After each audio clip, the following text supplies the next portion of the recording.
cielos, santo y bendito sea tu nombre. Amén. Tú nos dijiste que si te amábamos, que guardáramos tus mandamientos. Y por eso estamos hoy guardando este mandamiento que nos ordena guardar tu santo sábado. Amén. Y lo hacemos porque te amamos. Lo hacemos porque estamos tan agradecidos contigo por esa redención que obraste por nosotros en la cruz.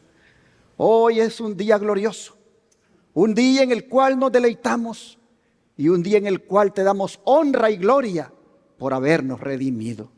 Oh Dios, te rogamos que tu pueblo aquí esté consciente delante de quién está y que todos podamos, Señor, sentir ese respeto hacia ti y que desde lo que pensamos hasta lo que sale de nuestra boca, todo tenga un objetivo y es glorificar tu nombre. Amén. Bendícenos, Señor, con tu presencia.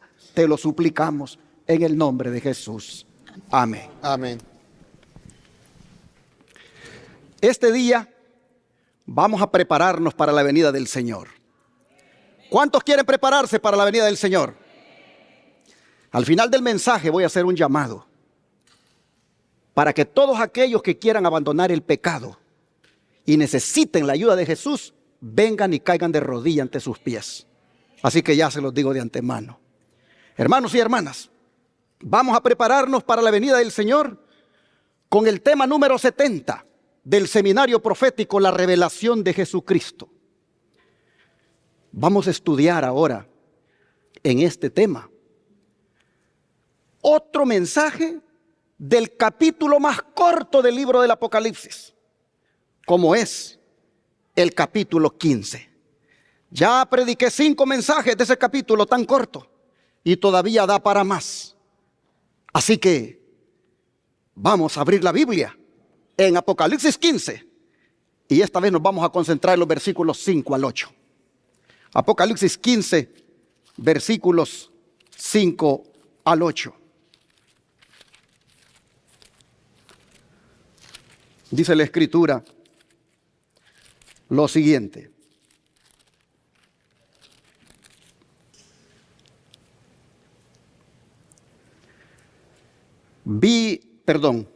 Después de estas cosas miré, y he aquí fue abierto en el cielo el templo del tabernáculo del testimonio. Y del templo salieron los 7 ángeles que tenían las 7 plagas, vestidos de lino limpio y resplandeciente, y ceñidos alrededor del pecho con cintos de oro. Y uno de los 4 seres vivientes dio a los 7 ángeles 7 copas de oro, llenas de la ira de Dios, que vive por los siglos de los siglos. Y el templo se llenó de humo por la gloria de Dios y por su poder. Y nadie podía entrar en el templo hasta que se hubiesen cumplido las 7 plagas de los 7 ángeles. Hermanos y hermanas, estos versículos nos hablan de 7 cosas. Número 1, del templo del tabernáculo del testimonio que se abre en el cielo. Número 2, de 7 ángeles que tienen las 7 postreras plagas.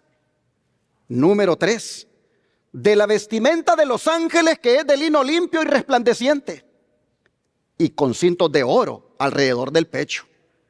Número 4, nos hablan de la eternidad de Dios.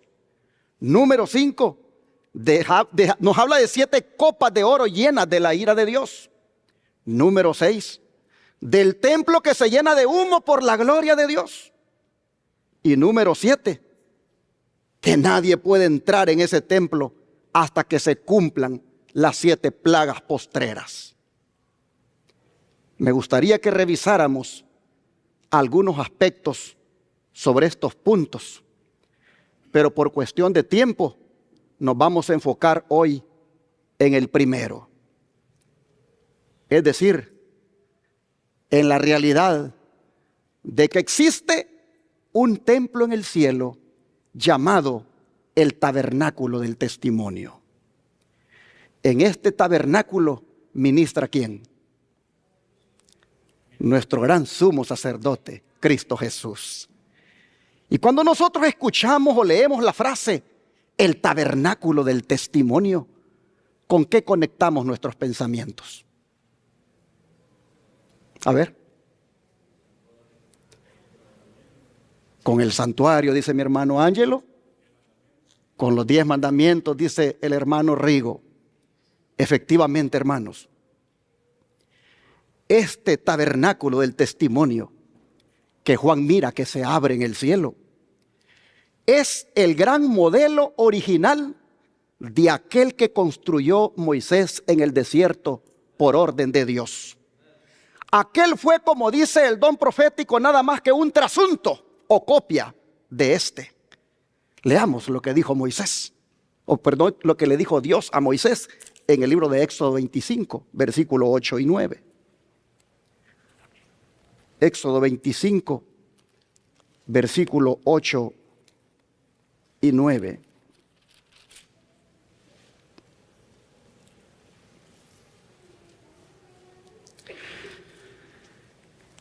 Y harán un santuario para mí,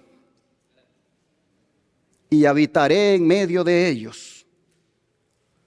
Conforme a todo lo que yo te muestre, el diseño del tabernáculo y el diseño de todos sus utensilios, así lo haréis. Hermanos y hermanas, aquí tenemos ni más ni menos que el lugar de la residencia divina aquí en la tierra. Aquí se manifestaba la presencia de Dios por medio de la Shekinah, o gloria que se asentaba sobre el propiciatorio. Pero no deja de ser relevante el gran amor de Dios que nos tiene al querer estar cerca de nosotros. Pues Él dice, háganme un santuario para habitar en medio de ustedes. Hermanos y hermanas, Dios nunca se ha querido separar de nosotros. Dios siempre ha querido estar con nosotros.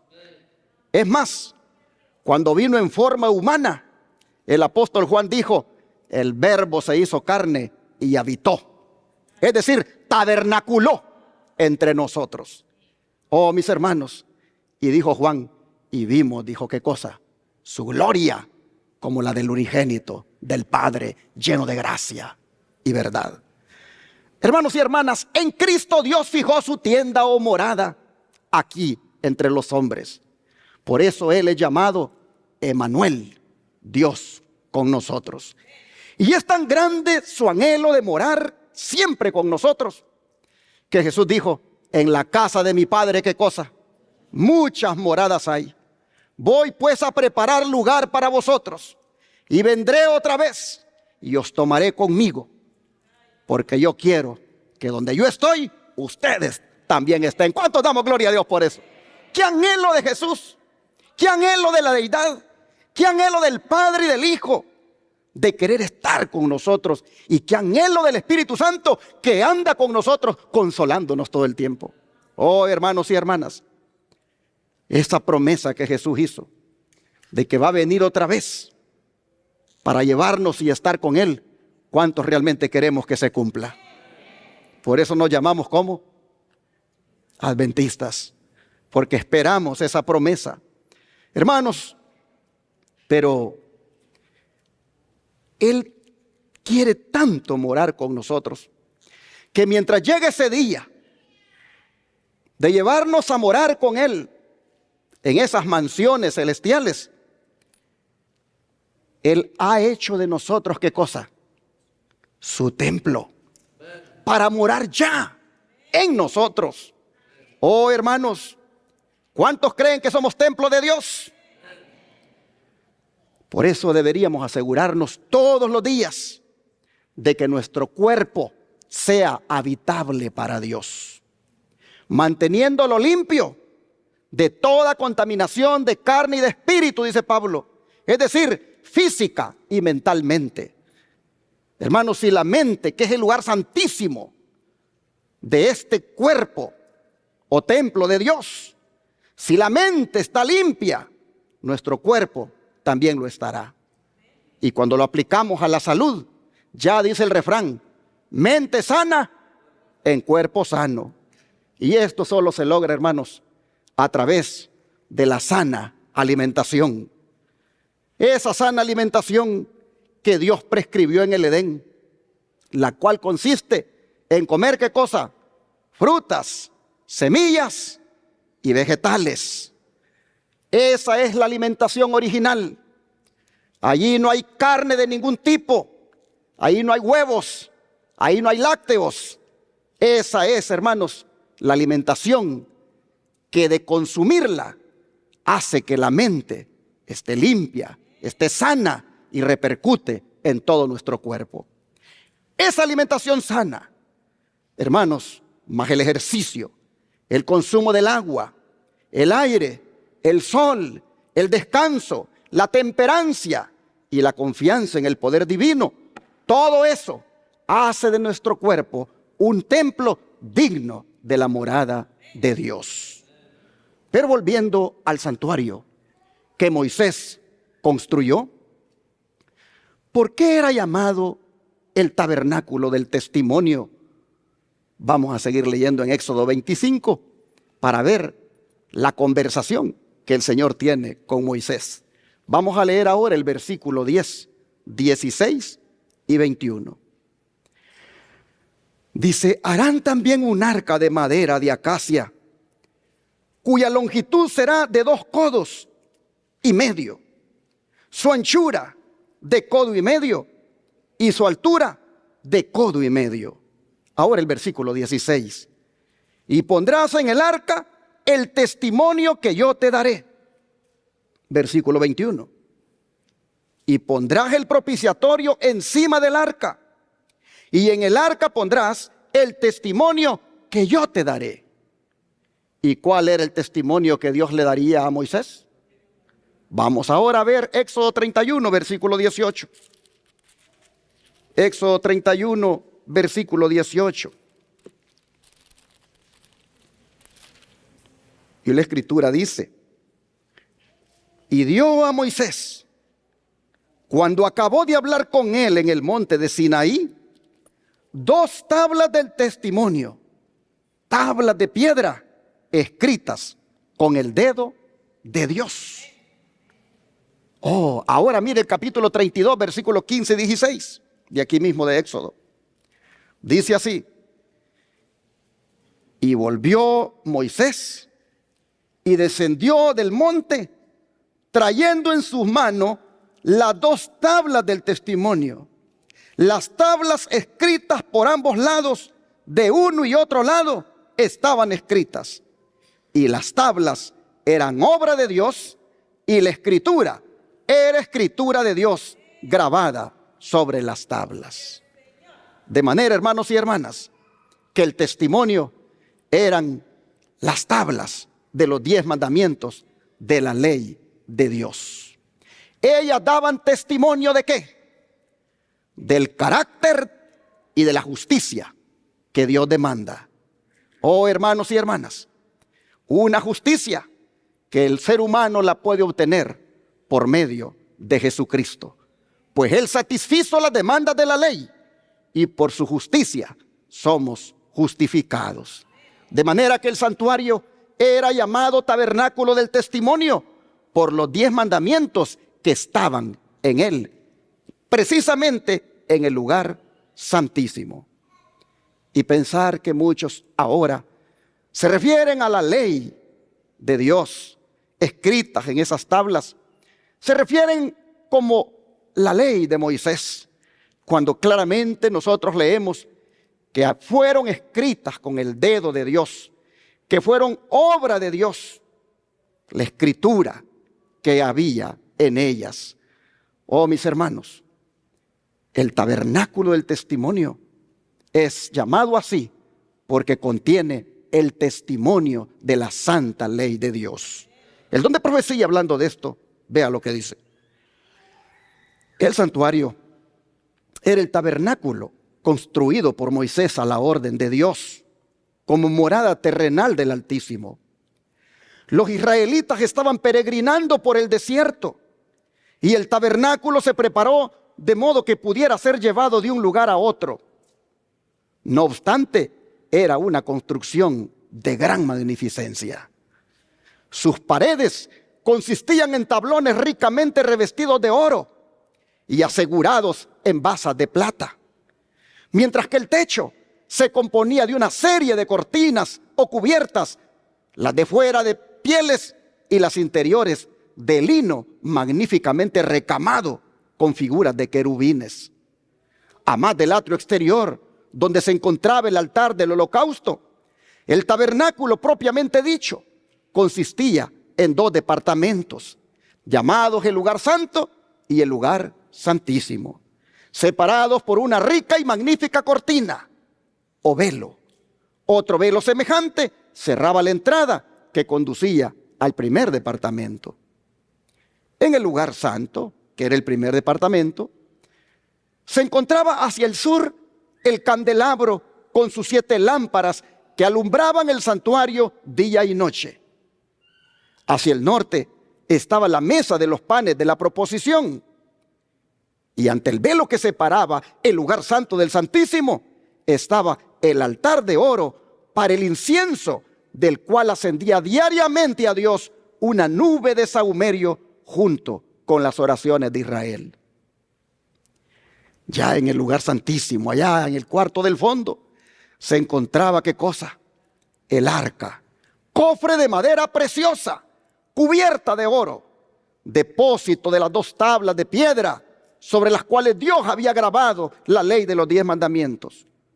Sobre el arca, a guisa de cubierta del sagrado cofre, estaba el propiciatorio, verdadera maravilla artística, coronada por 2 querubinos, uno en cada extremo y todo de oro macizo.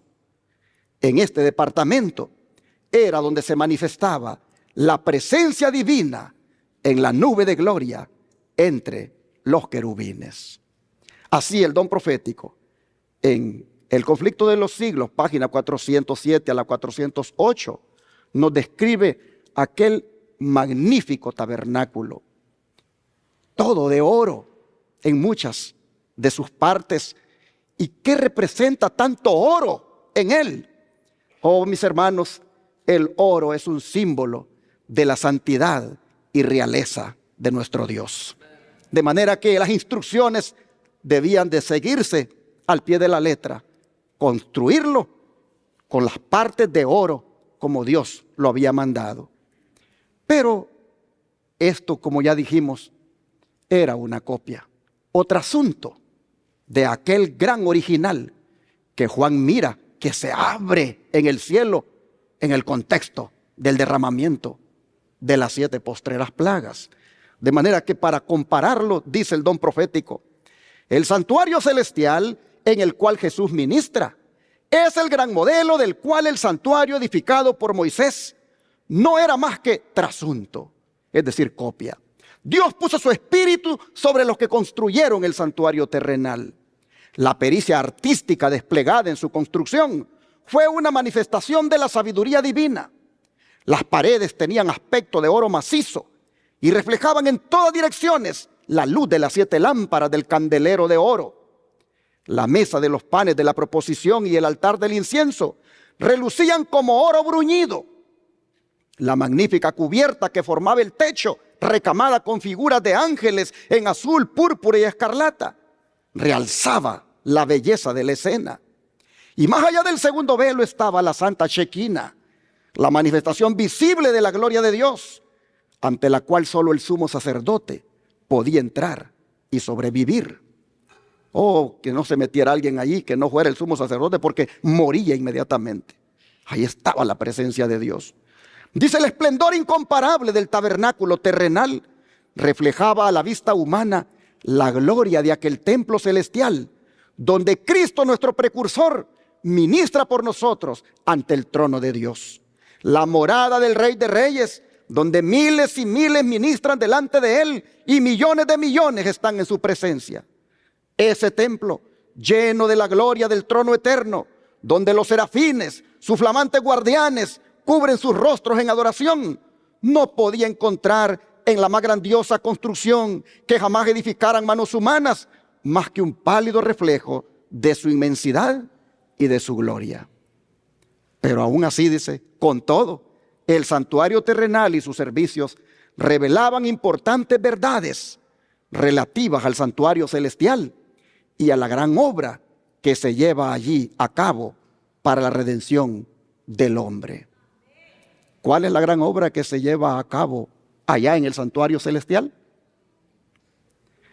Una obra de intercesión, una obra de ministrar por nosotros. Pero ¿por qué se tiene que hacer esa obra? Porque al mismo tiempo se está llevando a cabo un juicio, el juicio investigador. Hermanos y hermanas, tengo una pregunta para ustedes, y es: ¿cuánto tiempo habrá llevado para construir esa copia del gran original? ¿Cuánto tiempo habrá llevado para construir ese tabernáculo que quedó hermoso por todas partes, por lo que hemos leído, resplandeciente de oro, con cortinas de hermosos colores? ¿Cuánto tiempo habrá llevado? Y es más, ¿cómo reaccionó el pueblo cuando quedó terminado y cuando vieron que una nube se posó sobre él? Oh, hermanos, el don de profecía, vea lo que nos dice. Se necesitó alrededor de ¿cuánto? De medio año para construir el tabernáculo. Y cuando se terminó, Moisés examinó toda la obra de los constructores y la comparó con el modelo que se le enseñó en el monte y con las instrucciones que había recibido de Dios. Y vio Moisés toda la obra, y he aquí que la habían hecho como Jehová había mandado. ¿Y qué hizo Moisés? Los bendijo. ¿A quiénes? A los constructores. Ahora mire usted, con anhelante interés, dice, las multitudes de Israel se agolparon para ver la sagrada estructura. Mientras contemplaban la escena con reverente satisfacción, la columna de nube descendió sobre el santuario y lo envolvió. Y la gloria de Jehová llenó el tabernáculo. Hubo una revelación de la majestad divina y por un momento ni siquiera Moisés pudo entrar. Con profunda emoción, el pueblo contempló la señal de que la obra de sus manos era aceptada. No hubo demostraciones de regocijo en alta voz, sino que una solemne de reverencia se apoderó de todos. Pero la alegría de su corazón se manifestó ¿en qué cosa? En lágrimas de gozo. Y susurraron fervientes palabras de gratitud, porque Dios había descendido a morar con ellos. ¡Wow! Llorar de gozo, de saber que la presencia de Dios ahora estaba entre ellos a través de esa nube que se posó sobre el santuario. ¡Qué emoción, hermanos!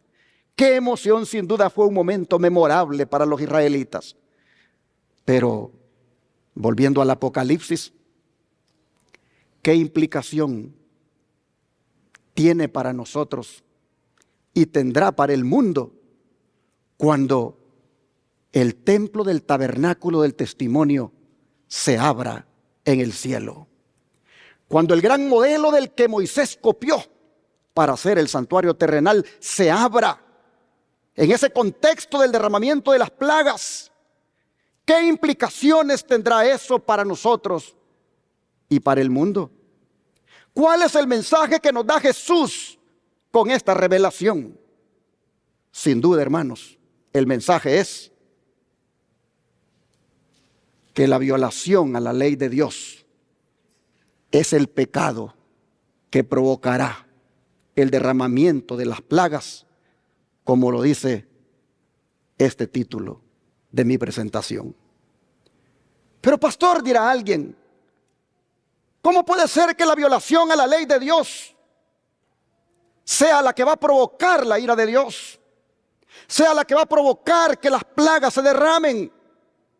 Bueno, hermanos, es que así lo dice Romanos 14, versículo 15, Romanos 4, versículo 15. Les invito a que lo leamos. Romanos 4, verso 15.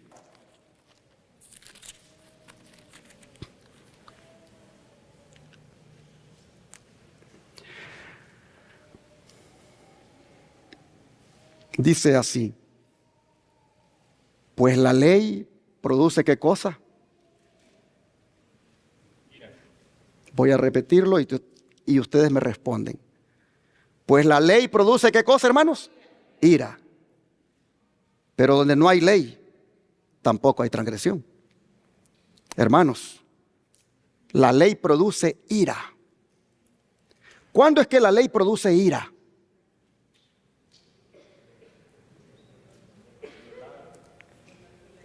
Cuando es violada, cuando es pisoteada, cuando es desobedecida. Porque, hermanos, eso es transgresión de la voluntad de Dios. Y como decía la lectura bíblica, eso es pecado. Por eso debemos dar gracias a Jesús, porque Él pagó por nuestras transgresiones hechas a la ley de Dios. ¿Y cómo pagó? ¿Cómo pagó Jesús? Cuando el peso de la ira de Dios sobre el pecado cayó sobre Él en la cruz. ¿Cuántos damos gracias a Jesús por haber pagado nuestras transgresiones? No se nos olvide, hermanos, que sin Cristo nosotros, dice Pablo, éramos por naturaleza hijos de ira. Pero por su gracia ahora somos salvos. Hermanos y hermanas, y vamos a perseverar en el pecado de transgredir la ley de Dios siempre, porque por su gracia somos salvos. Vamos a perseverar en el pecado de transgredir la ley de Dios para que la gracia abunde. ¿Qué dijo el apóstol Pablo? De ninguna manera. Y el don de profecía dice: debemos centrar nuestras esperanzas del cielo únicamente en Cristo, pues Él es nuestro sustituto y garante. Hemos transgredido la ley de Dios, y por las obras de la ley ninguna carne será justificada. Los mejores esfuerzos que pueda hacer el hombre con su propio poder son inútiles para responder ante la ley santa y justa que ha transgredido. Pero mediante la fe en Cristo puede demandar la justicia del Hijo de Dios como plenamente suficiente. ¿Entendimos lo que leímos, hermanos? Nosotros no hemos sido obedientes a la ley de Dios y por lo tanto ella nos condena. Ella, hermanos, ha producido ira por las transgresiones que hemos hecho. Nosotros no hemos podido cumplir con la demanda de ella, que es justicia. Pero qué hermoso es saber que en Cristo nosotros podemos cumplir con la demanda, porque Cristo sí cumplió con la ley al pie de la letra. Hermanos y hermanas, Cristo dice satisfizo las demandas de la ley en su naturaleza humana. Llevó la maldición de la ley en lugar del pecador. Hizo expiación por él, a fin de que todo aquel que en él cree no se pierda, mas tenga vida eterna. La fe genuina se apropia de la justicia de Cristo, y el pecador es hecho vencedor con Cristo, pues se lo hace participante de la naturaleza divina, y así se combinan la divinidad y la humanidad. Fe y Obras, página 97. Ahora, supongamos que alguien dice: Jesús me ha perdonado y ya no necesito de la ley. Ya no tengo que vivir obedeciéndola. Se podría hacer la siguiente pregunta: ¿perseveraremos en el pecado para que la gracia abunde? Claro que no.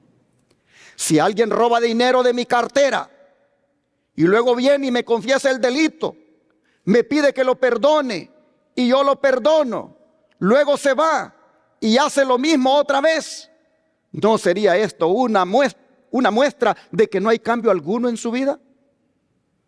Lo mismo ocurre con aquellos que han pedido a Dios que los perdone, pero persisten ¿en qué cosa? En transgredir su ley. Dicen: Señor, Señor, pero Él les contesta: apártense de mí. Aunque los perdoné gratuitamente, ustedes siguen haciendo lo mismo. Su actitud condujo a otros en el camino de los transgresores.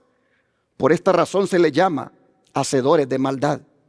Este mismo curso de acción fue el medio utilizado para extraviar a otros por el mal camino. Sermones Escogidos, tomo 1, página 25.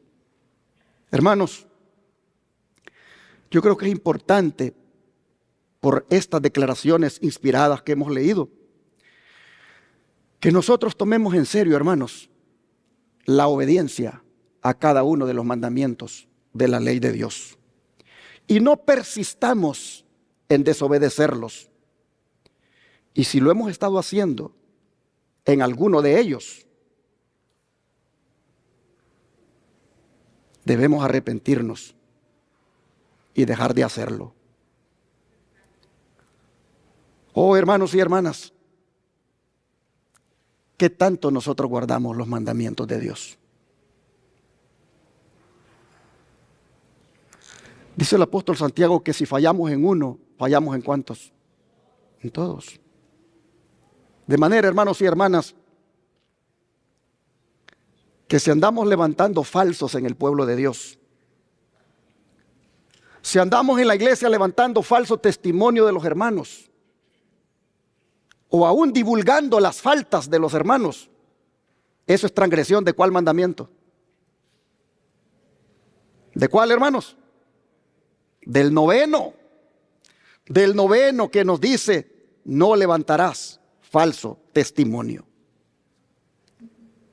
O si andamos cometiendo adulterio, hermanos, como lo prohíbe el 7º mandamiento. O si andamos codiciando lo de nuestro prójimo, como lo prohíbe el 7º mandamiento. Perdón, el 10º mandamiento. Hermanos, o si andamos transgrediendo el sábado, como lo prohíbe el 4º mandamiento, comprando y vendiendo en sábado. Adventistas que después del culto se van a meter a los restaurantes el sábado. Un día prediqué sobre esto y había uno en la congregación que era pastor. Y cuando terminé de predicar me dijo: oye, me dice, con ese tema que has predicado, me has hablado. Porque en mi familia tenemos la costumbre, me dice, siempre los sábados después del culto divino, irnos al restaurante a comer. Y te agradezco, me dijo, por haber predicado esto, porque ahora vengo a ver que siendo un ministro, yo he estado pecando. No he hecho lo recto delante de Dios. Hermanos, son miles y miles de adventistas que caen en este pecado de comprar y vender en sábado. Y no entienden que están transgrediendo la ley de Dios.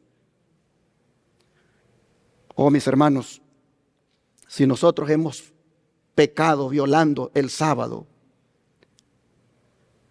es decir, transgrediendo el 4º mandamiento, o si nosotros hemos pecado violando el 8º mandamiento, ¿qué nos dice el 8º mandamiento? No, ¿qué cosa? No robarás. Y usted puede decir, mire, yo no le he robado a nadie. Sí, pero le robas al Señor los diezmos y ofrendas. Eres un ladrón, no de los hombres, sino del Señor.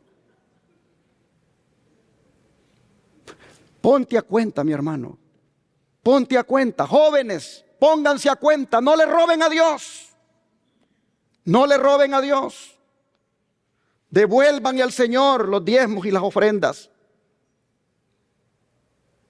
No acarreen maldición sobre ustedes. Porque el profeta Malaquías dice: maldito soy con maldición, porque la nación toda me habéis ¿qué? Robado. Y todavía preguntan: ¿en qué te hemos robado? Pues en los diezmos y ofrendas, dice el Señor. Tráiganlos, tráiganlos, no los retengan, tráiganlos. Y pruébenme. Y voy a abrir las ventanas de los cielos y les voy a derramar bendición hasta que sobreabunde. Hermanos y hermanas, no violemos más el 8º mandamiento robándole al Señor los diezmos y las ofrendas. Si no te gusta cómo esta iglesia lo administra, pues mándalo donde tú quieras, que sabes que lo están administrando bien, pero no te los robes. No te los robes. Yo siempre le he dicho al Señor, por tu gracia, Señor, con temor, aquí manejamos tus diezmos y ofrendas, los administramos con un temor tuyo. Pero si hay alguien que no cree en nosotros, si hay alguien que no le parece cómo los administramos, Señor, tócale el corazón para que se lo mande a otro ministerio donde sí crea, pero que no te los robe. Yo no quisiera en la iglesia de advenimiento tener ladrones. Porque, hermanos, ¿qué de nosotros aquel día? Cuando las puertas del tabernáculo del testimonio se abran. Estamos viendo, hermanos, que lo que acarrea el derramamiento de las plagas, el pecado que provoca el derramamiento de las plagas, es la transgresión a la ley de Dios. De manera, hermanos y hermanas, que si hubiera uno de los mandamientos en los cuales usted o yo hemos fallado, vengamos a Cristo ahora, pidámosle perdón y Él nos dirá: ni yo te condeno, vete y no peques más. Es decir, hermanos, el Señor quiere que logremos la victoria sobre la transgresión a su ley, que no sigamos transgrediendo más su ley. ¿Cómo vamos a hacerlo? Consagrándonos cada día a Él y apartándonos del mal. Solo así evitaremos, hermanos, la ira de Dios cuando del santuario salgan los ángeles para derramar las 7 postreras plagas.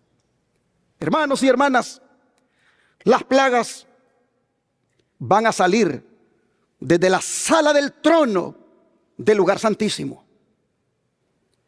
Ellas no serán fuerzas ciegas o catástrofes naturales. No, hermanos. Ellas van a constituir la ira de Dios sin mezcla de misericordia, que a manera de advertencia se da en el mensaje del tercer ángel.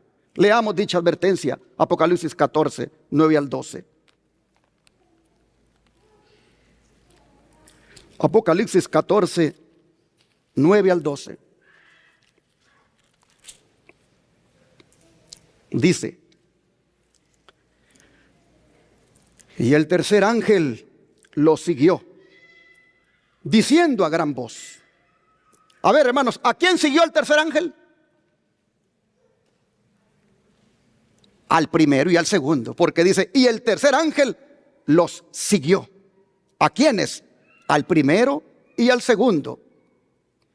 Oh, hermanos, los siguió diciendo a gran voz. Y cuando se da un mensaje a gran voz, ¿qué es lo que quiere decir la Biblia, hermanos? Que es algo que todos lo deben escuchar. Que es algo que no se puede decir allí en susurros, en secreto. No, es algo que todos deben escucharlo. ¿Y cuál es ese mensaje? Dice así la palabra del Señor: si alguno adora a la bestia y a su imagen, y recibe la marca en su frente o en su mano, él también beberá del vino de la ira de Dios, que ha sido vaciado puro en el cáliz de su ira, y será atormentado con fuego y azufre delante de los santos ángeles y del Cordero. Y el humo de su tormento sube por los siglos de los siglos, y no tienen reposo de día ni de noche los que adoran a la bestia y a su imagen, ni nadie que reciba la marca de su nombre.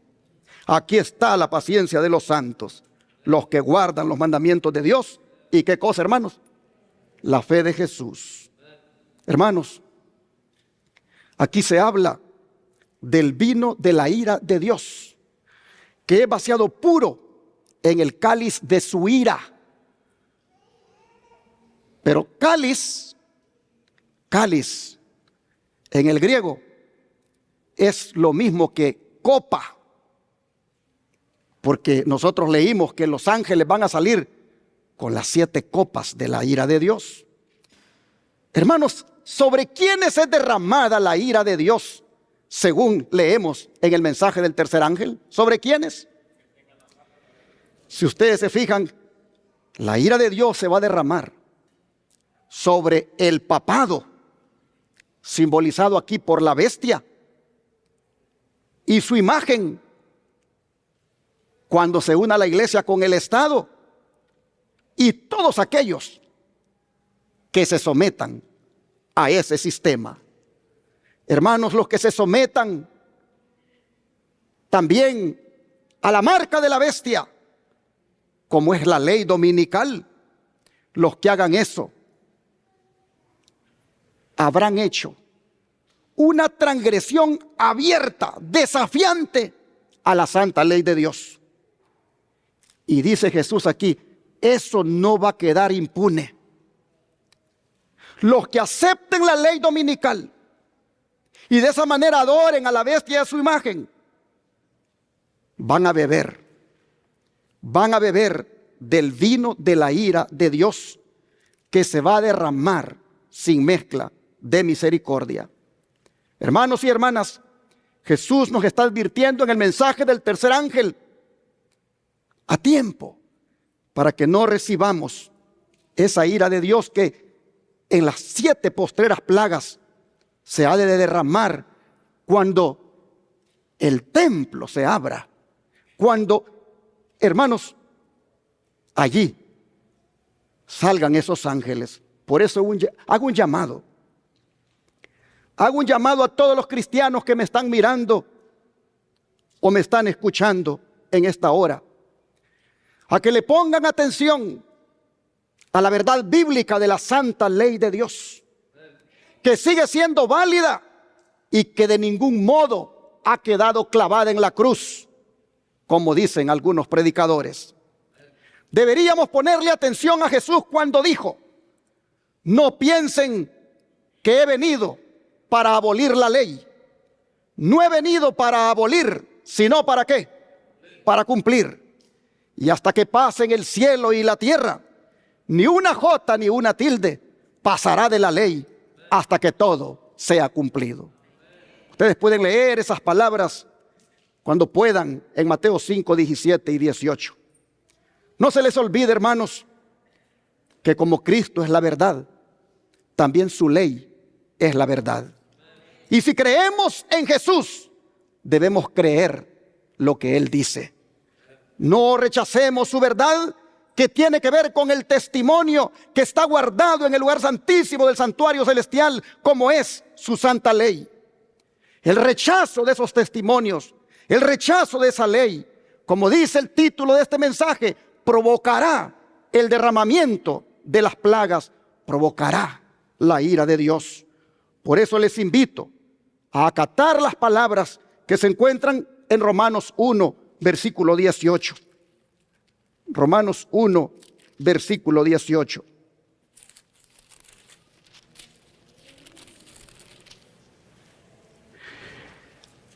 Dice así: porque la ira de Dios se revela desde el cielo contra toda impiedad e injusticia de los hombres que detienen con injusticia, ¿qué cosa? La verdad. ¿Sobre quién se revelará la ira de Dios, hermanos? Sobre los hombres que detienen, ¿qué cosa? La verdad. ¿Quiénes son los que detienen la verdad? ¿Son los que la suprimen o la ocultan de otros? ¿Tendrán en esto responsabilidad algunos ministros del Evangelio? Sin duda que sí.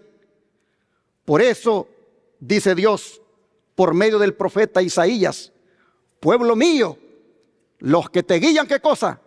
Te engañan y tuercen tus caminos. Oh, mis hermanos, ay de los ministros que engañan a los feligreses, suprimiendo la verdad en cuanto a la santa ley de Dios, suprimiendo de ella lo que tiene que ver con su obediencia. Por eso nosotros en este ministerio no quitamos el dedo del renglón tocante a esta verdad. Y no la ocultamos ni le suprimimos ninguna cosa a la verdad. Cuando se trata de los mandamientos, predicamos que todos son válidos delante de Dios. No suprimimos ninguno, diciendo, por ejemplo, que hoy no es el sábado, sino que es el domingo. No, hacer eso, hermanos y hermanas, es desagradar a Dios. Por eso la ira de Dios se va a derramar contra los que detienen la verdad. Y Pablo reitera esto aquí mismo en Romanos capítulo 2 ahora, versículos 5 al 8. Dice: pero por tu dureza y por tu corazón no arrepentido, atesoras para ti mismo ira para el día de la ira y de la revelación del justo juicio de Dios, el cual pagará a cada uno conforme a sus obras. Vida eterna a los que perseverando en bien hacer buscan gloria y honra e inmortalidad, pero ira y enojo a los que son contenciosos y no obedecen a la verdad, sino que obedecen a la injusticia.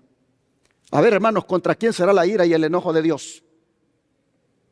Según estos textos, ¿contra quién será la ira y el enojo de Dios? Contra el contencioso y contra el que no obedece la verdad. ¿Ven ustedes la importancia de obedecer la verdad?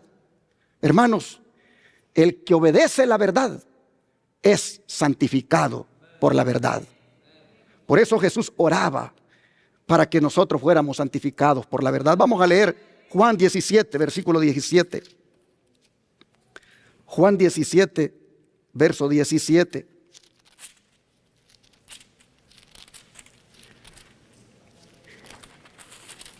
Dice así: en esta oración del Señor, que por cierto en la lección de escuela sabática vamos a estudiar durante 2 semanas esta oración. Y sin duda, para que el autor de la lección le haya dedicado 2 semanas a esta oración, es porque hay una gran enseñanza aquí. El Señor está diciendo aquí en el versículo 17 del capítulo 17, santifícalos ¿en qué cosa? En tu verdad. Tu palabra es ¿qué cosa? Verdad. ¿Y qué significa eso? ¿Qué significa santificarse en la verdad?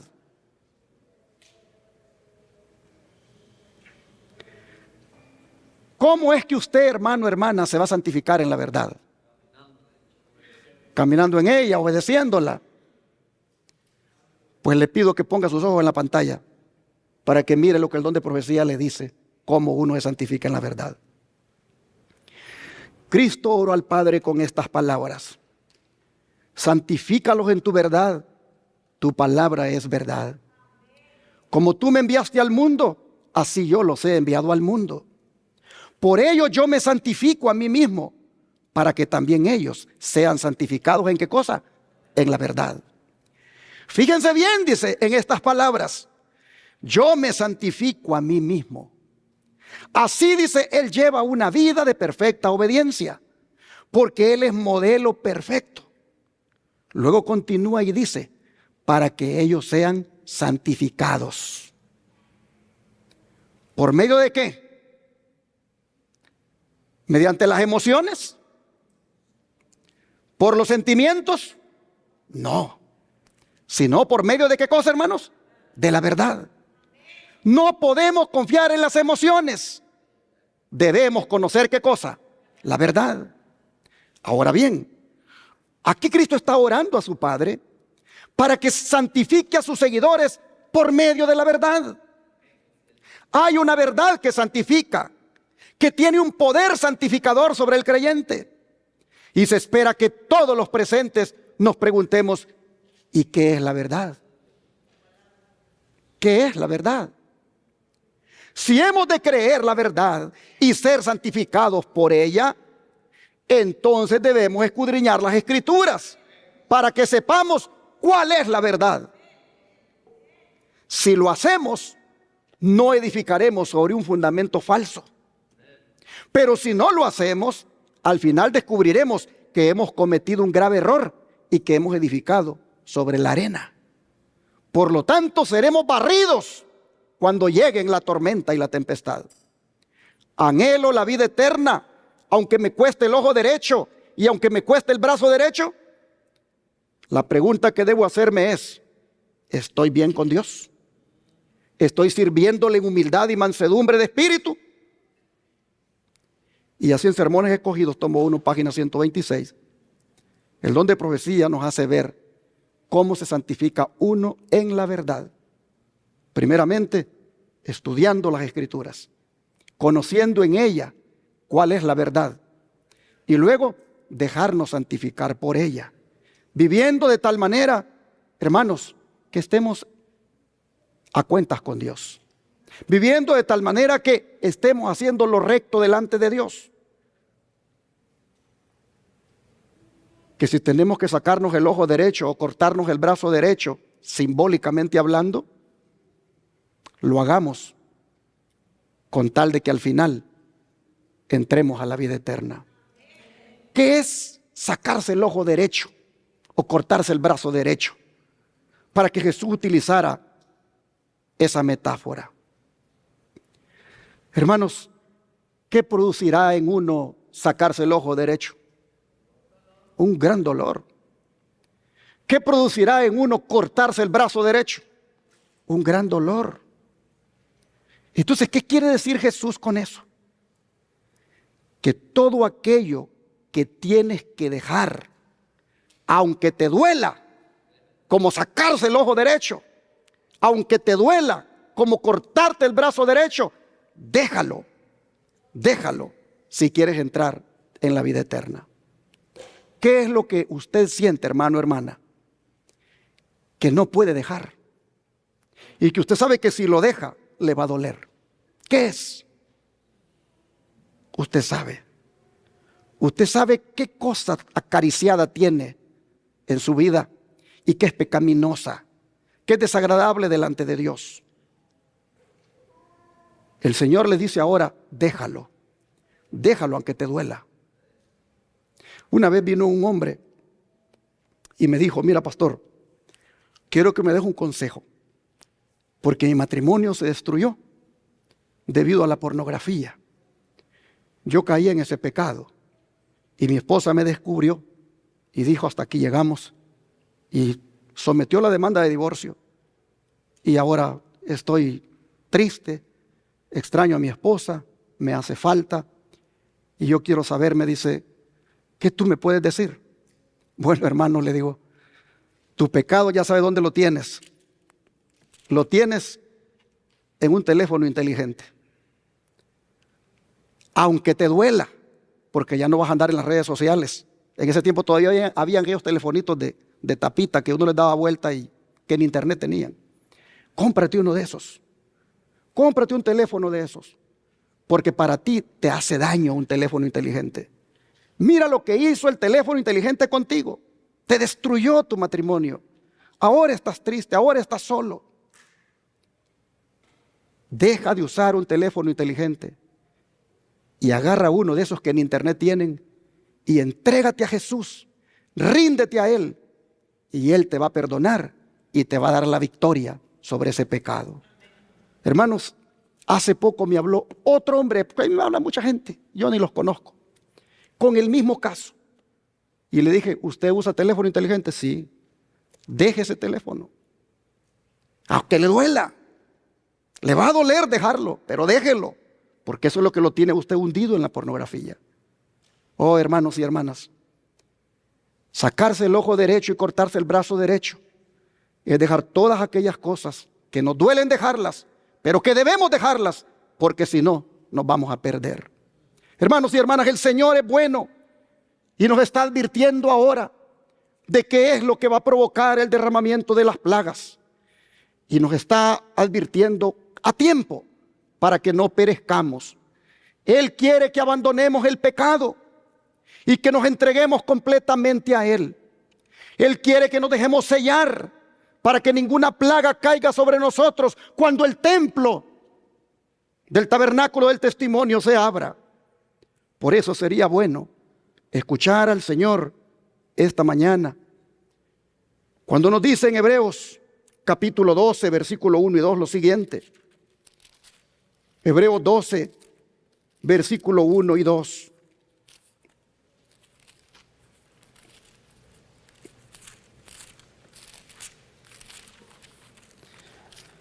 Dice así la palabra del Señor.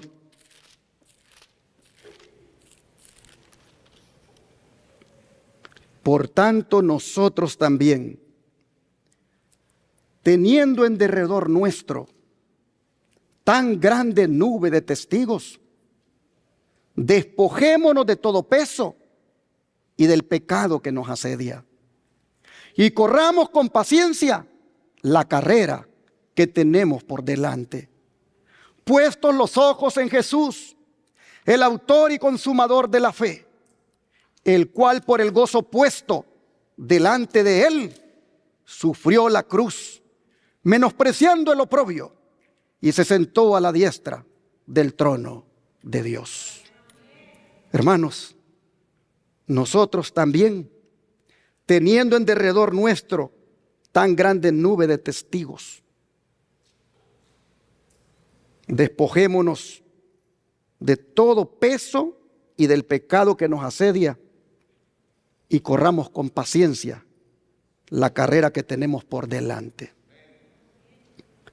Cuando Pablo dijo estas palabras, él estaba teniendo en mente, y los hebreos le entendieron muy bien lo que él les estaba diciendo, a los atletas griegos, quienes antes de la competencia entrenaban llevando unas piedras con ellos. Y cuando llegaba el día de la competencia, ellos sabían que esas piedras ya no las tenían que llevar con ellos. Y tenían la ropa que les estorbaba, quitársela y quedar de tal manera que fuera ligero el cuerpo para desplazarlo en la pista.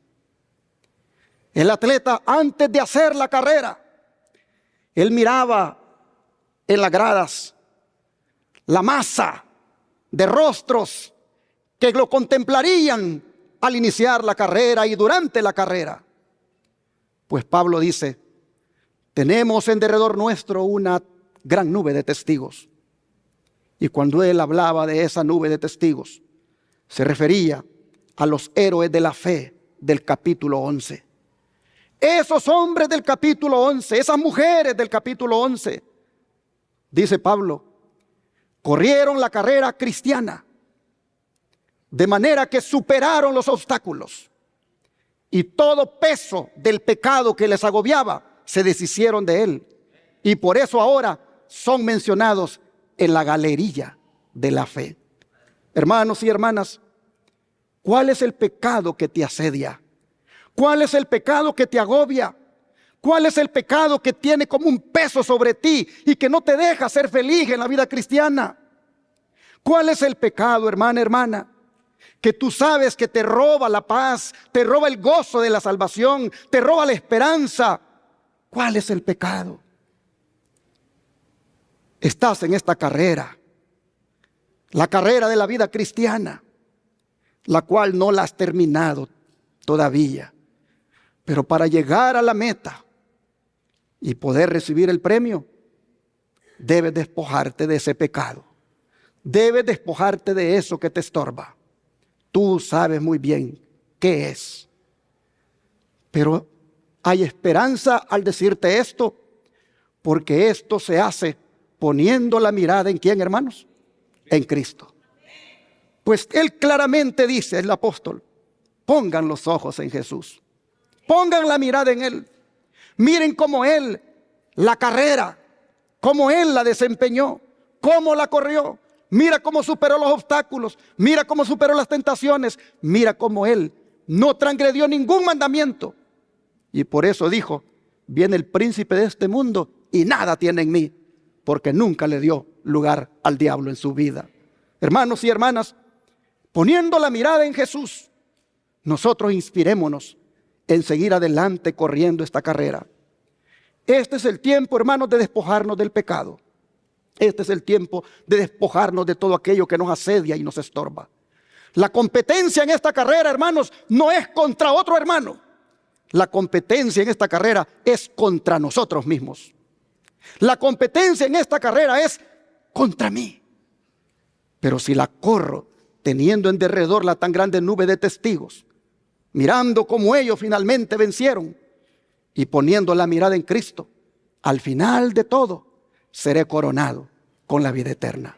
De manera, hermanos y hermanas, que este es un momento como para que nosotros nos rindamos a Cristo, pidiéndole que nos dé victoria sobre el pecado. ¿Quién quiere en esta congregación y allá también en su casa? ¿Quién quiere en esta congregación despojarse este día de todo peso que le agobia? ¿Quién quiere en esta congregación y allá en su casa despojarse de todo aquello que le estorba para ser feliz en la vida cristiana? ¿Quién quiere este día venir aquí adelante y junto conmigo orar y decirle al Señor, dame victoria sobre el pecado? ¿Quién quiere venir? ¿Hay alguien que quiera venir aquí adelante y decirle a Jesús, ayúdame a correr la vida cristiana despojándome de todo peso que me agobia, de todo aquello que me estorba? ¿Quién quiere hoy ser liberado del pecado? ¿Quién quiere hoy, por el poder de Cristo, recibir el perdón de sus pecados y así quedar listo para cuando ese templo se abra y las plagas se derramen y no caiga ninguna sobre usted? Gloria a Dios por los que han respondido a esta invitación. Vamos a orar y decirle al Señor que nos dé liberación de todo peso que nos asedie. Padre Celestial, hoy nosotros sabemos qué es lo que provocará el derramamiento de las plagas. Hoy nosotros vemos, Señor, qué es lo que provocará tu ira ese día cuando el templo del tabernáculo del testimonio se abra. Hoy vemos, Señor, que es la transgresión a tus santos mandamientos, lo cual es pecado. Hoy vemos, Señor, cuán grave es el pecado. Hoy vemos, Señor, cuán odioso te es el pecado, al punto que lo destruirás a través, inclusive, del fuego. Padre, en esta hora, nosotros tenemos esta luz y hemos sido advertidos. Por lo tanto, qué lamentable sería que con toda la luz que tenemos, finalmente esas plagas también caigan sobre nosotros por transgresores de tu ley, por persistir en la desobediencia. Oh Padre, por favor ayúdanos para que eso nunca se dé. Te rogamos ahora que tú nos des la victoria sobre el pecado. Te pedimos ahora que tú quites de nosotros ese peso que nos asedia. Te pedimos, Señor, que eso que nos estorba en nuestra vida, que eso que tú sabes no nos da la esperanza ni la paz, y vivimos siempre, Señor, con aquello de ¿me iré a salvar o no me iré a salvar? Y vivimos con incertidumbre. Señor, que eso que nos estorba, que eso que hace que nos sintamos seguridad, por favor, en este momento, tú nos lo quites. Te rogamos, Padre, que nos liberes. Te rogamos que este día, todo aquello que nos ha estorbado en estos días atrás, todo aquello que nos ha asediado, que nos ha acosado y que nos ha hecho caer, todo eso, Señor, que este día sea perdonado por tu gracia. Te pedimos, Padre, que este pueblo que ha venido aquí adelante a arrodillarse y aquellos que lo han hecho en su casa tengan la plena seguridad de que hoy nos dices, ni yo te condeno, vete y no peques más. Señor, te lo pedimos que así sea, en el nombre de Jesús. Amén. El himno 278 es el que vamos a cantar para terminar. Himno número 278, puestos de pie.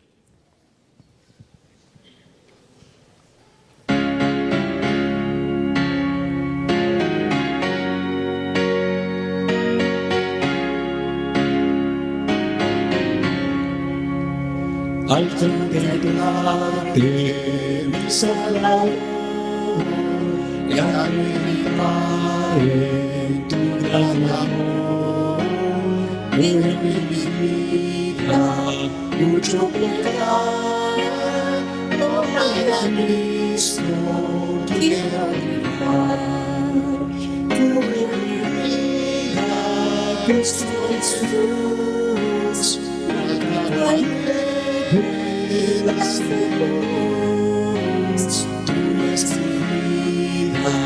soy pecador, pero en tu nombre estoy vencido. Por las heridas detrás de tú, manchas mi vida sin tu perdón.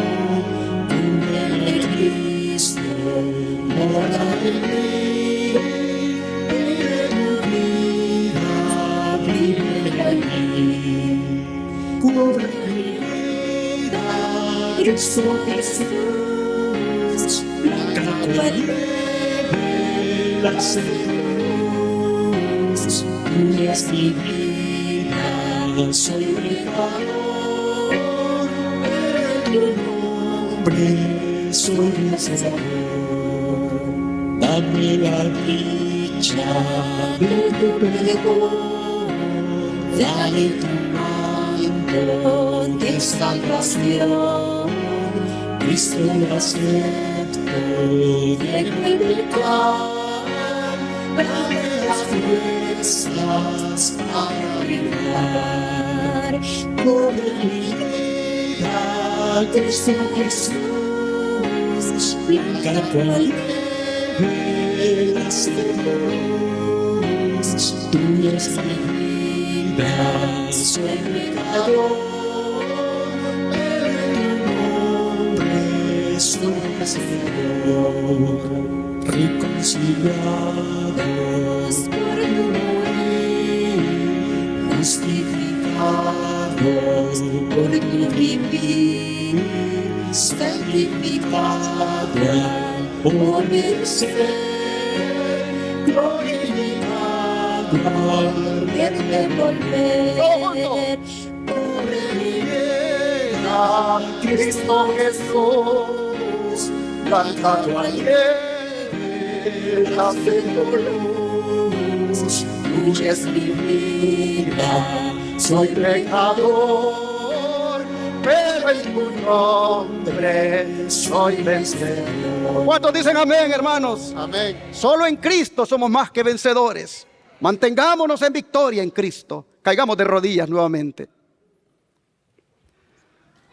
Oh Dios Todopoderoso, te agradecemos por darnos la seguridad que en Cristo somos más que vencedores.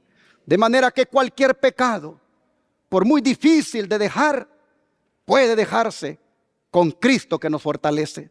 Así que, Señor, te rogamos que se profundice nuestra relación contigo, que nuestra intimidad y compañerismo contigo sea tan real que no haya pecado en nuestra vida que nos agobie. Ayúdanos, Señor, para que andemos cubiertos con tu manto de justicia y que todos los días nos pongamos ese manto, de manera que tú no mires nuestra inmundicia, sino que mires la justicia de Cristo en nosotros. Te lo pedimos en el nombre de Jesús. Amén.